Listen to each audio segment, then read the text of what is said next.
కీర్తనల గ్రంథం 11వ అధ్యాయం.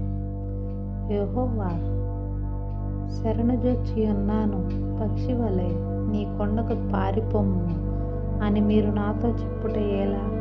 దుష్టులు విల్లెక్కి పెట్టియున్నారు, చీకటిలో యథార్థ హృదయుల మీద వేయుటకై తమ బాణములను నారియందు సంధించియున్నారు. పునాదులు పాడైపోగా నీతిమంతులేమి చేయగలరు?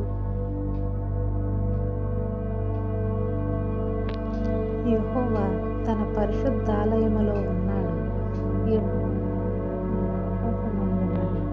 ఆయన నరులను కన్నులారా చూపుచున్నాడు.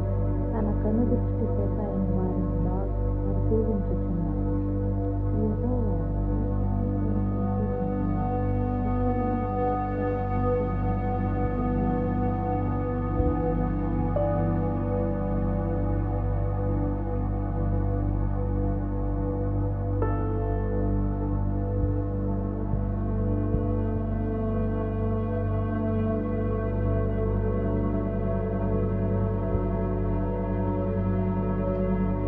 కీర్తనల గ్రంథం 12వ అధ్యాయం. యెహోవా, నన్ను రక్షింపుము. భక్తిగల వారు లేకపోయిరి, విశ్వాసులు నరులలో ఉండకుండా గతించిపోయిరి. అందరూ ఒకరితోనొకరు అబద్ధములాడుదురు, మోసకరమైన మనసు గల వారే ఇచ్చుకములాడుదురు, పెదవులతో పలుకుదురు.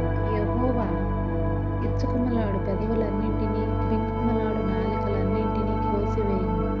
మా నాలుకల చేత మేము సాధించదము, మా పెదవులు మావి, మాకు ప్రభువు ఎవరని వారు అనుకొందురు.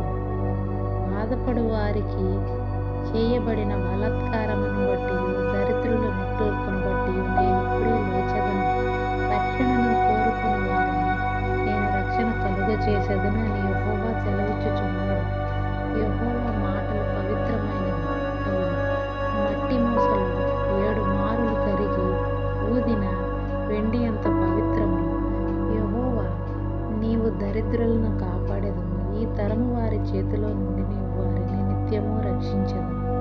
నరులలో నీచవర్తన ప్రబలమైనప్పుడు దుష్టులు గర్విష్ఠులై నలుదిక్కులు తిరుగులాడుదురు.